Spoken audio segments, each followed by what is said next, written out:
Presiden Amerika Serikat, Donald Trump, kembali memberikan peringatan tegas kepada pimpinan tertinggi Iran, Ayatollah Khamenei yang juga bersikeras menyatakan tidak akan menyerah kepada Israel. Trump mengaku kesabarannya terhadap Iran telah habis.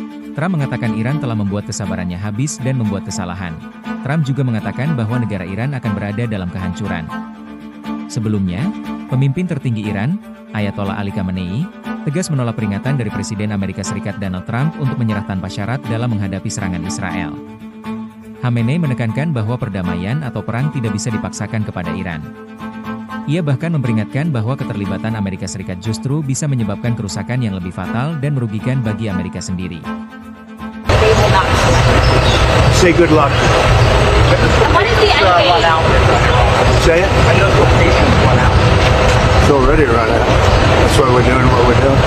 You just take out. Yeah, they had 60 days and a big, 60 days, plenty of time. And they made a mistake. Honestly, they made a mistake. Their country's in ruins. ملت ایران بگن بیایید تسلیم بشید حرف عاقلانه ای نیست.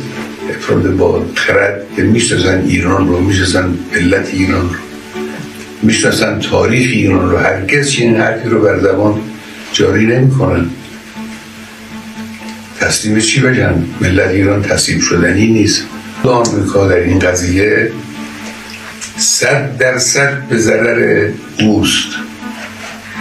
اونچه که او در این زمینه ضربه خواهد خورد به مراتب بیشتر است از اونچه که ایران ممکنه ضربه بخوره. Telisik TV mengabarkan.